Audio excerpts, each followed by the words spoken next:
बिस्मिल्लाहिर्रहमानिर्रहीम। मोहतरम डॉक्टर इज़हार अहमद साहब रहमहुल्लाह ने मुसलमान पाकिस्तान पर बिलखुसूस और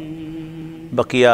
उम्मत मुस्लिमा पर बिलउमूम ये बहुत बड़ा एहसान किया है कि उन्हें शादी ब्याह के हवाले से रसूलुल्लाह सल्लल्लाहु अलैहि वसल्लम की सुन्नत याद कराई है और इस तरह मुतवज्जे किया है कि सुन्नत से सिर्फ़ दो ही उमूर साबित हैं, एक निकाह और वो भी मस्जिद में मुनक्किद करना ज़्यादा आसन और सुन्नत से करीब तर है, और दूसरे वलीमा। इस वक्त शादी ब्याह की रसूमात के एतबार से जो तूफ़ान बदतमीज़ी बरपा है और जिस तरह तकरीब पर तकरीब ऐड होती चली जा रही है, उसको रोकने का सिर्फ़ एक ही तरीका है कि हम रसूलुल्लाह सल्लल्लाहु अलैहि वसल्लम की तरफ देखें और जो चीज़ वहाँ से साबित हो जाए उसे जारी रखें, और जो वहाँ से साबित ना हो उसे अपने ख़ानदानों से, अपनी रसूम से, अपनी प्रैक्टिस से निकाल दें। इससे हमारे यहाँ बरकत भी बढ़ेगी और यकीनन बहुत से अखराजात भी कम होंगे, और जिस खर्च से आज एक शादी होती है शायद उससे उस ख़ानदान की 2-3 शादियाँ बहुत आसानी से हो सकेंगी।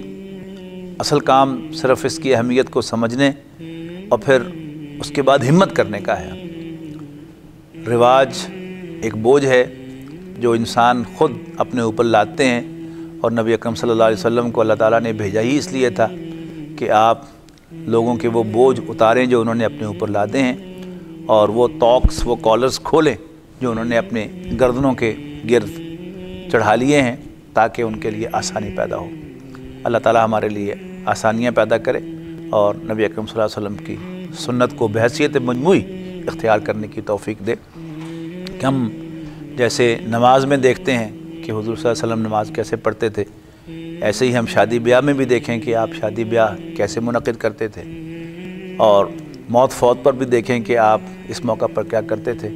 और ख़ास सबसे बढ़कर कि पूरी ज़िंदगी का जो नक्शा हमें हुज़ूर सल्लल्लाहु अलैहि वसल्लम से और सहाबा कराम से मिलता है उसको हम इख्तियार करने की कोशिश करें। अल्लाह ताला हमें इसकी तौफ़ीक और हिम्मत अता फरमाए। यार सुन्नत तरीका, मेरे ख्याल सुन्नत तरीका और इसको ही फॉलो करना चाहिए नॉर्मली मुसलमानों को। सबसे बेस्ट हाल यही है, और इसीलिए हम मज़हब से दूर हो रहे हैं तो हमारे लिए परेशानियाँ बढ़ रही हैं, और इस परेशानियों का हाल ये है कि अगर हम इधर वापस अपने इस्लाम की तरफ आएंगे और मस्जिद की तरफ आएंगे, इसी को मजबूती से थामें तो मामला ठीक हो, सब नई नस्ल का सब। बड़ी अच्छी, बड़ी खुशाइंद बात है। हमें मुसलमान होते हुए मतलब अपनी सुन्नत रसूलुल्लाह जो है उसके ऊपर यकीनी तौर पे मुकम्मल जो है अमल करना चाहिए, और जो सुन्नत है उसको फ़रोग़ देने में हमें जो है मज़ीद मतलब तावन भी करना चाहिए दोस्तों में, और इसको जितना बढ़ा सकें हमारे लिए दुनिया और आखिरत में मेरा ख़्याल है यही एक अजर वाली बात है। और मुझे तो बड़ी खुशी हुई है, मैं बहुत खुशी के साथ इस तकरीब में मतलब शामिल हुआ हूँ। मेरे दोस्त के बेटे की निकाह की सेरेमनी थी, बड़ी खुशी का मुकाम है ये, और मैं तो बाकी तमाम अपने दोस्तों को, अपने अपने आने वाले बच्चों के लिए भी मेरा ख़्याल है मैं इंशाअल्लाह इसी सुन्नत को जो है आगे लेके चलने में जितना हो सकेगा मेरी भरपूर कोशिश होगी। पहले तो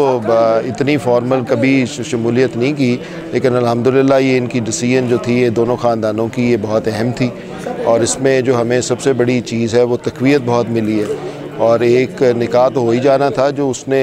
डॉक्टर समी साहब का जो लेक्चर था वो हमारे लिए बायस तक़वियत भी था, और हमारे लिए पढ़ने और सोचने के लिए एक बहुत अच्छा मौका भी उन्होंने फ़राहम किया। तो इस वजह से मेरा ये ख़्याल है कि ये सिलसिला शुरू होना चाहिए, और हमारे जैसे लोग जो कि पहले घरों में निकाह किया करते थे उनको चाहिए कि वो अब मस्जिद में आएँ और इस ट्रेडिशन को कायम रखें और इसको आगे बढ़ाया जाए। तो इस वजह से ये ट्रेडिशन जो है अभी शुरू हो गई है, और मैं पूरी उम्मीद हूँ इंशाअल्लाह कि इसको आगे बढ़ाया जाएगा, और आगे वाली नस्लों को भी हम तकीद करेंगे कि वो मस्जिद में निकाह पढ़ें। जी, डॉक्टर साहब ने माशाल्लाह बड़ा अच्छा बयान दिया मस्जिद में, और उन्होंने अफादियत के बारे में बताया कि निकाह मस्जिद में क्यों होना चाहिए, नबी सल्लल्लाहु अलैहि वसल्लम की सुन्नत के मुताबिक किया गया,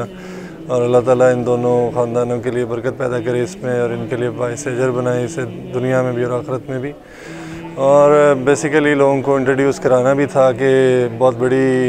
غلطی کر دیتے ہیں مسجد سے باہر نہ کر کے نکاح. ضروری ہے کہ مسجد میں کیا جائے نکاح تاکہ لوگوں کو بتایا جا سکے. اور دوسری بات یہ ڈاکٹر صاحب نے نکاح صرف عربی میں نہیں پڑھا, اس کا ساتھ ساتھ ایکسپلینیشن بھی دی ہے تاکہ لوگوں کو واضح ہو سکے کہ احکامات کیا کیا ہیں اور کس طرح سے بیان کیے گئے ہیں. اور ان کا کیونکہ ہماری زبان عربک نہیں ہے, لوگوں کو بتانا مقصد تھا کہ اصل میں کیا کہا, حکم کیا ہے اس کے بارے میں. بہت شکریہ.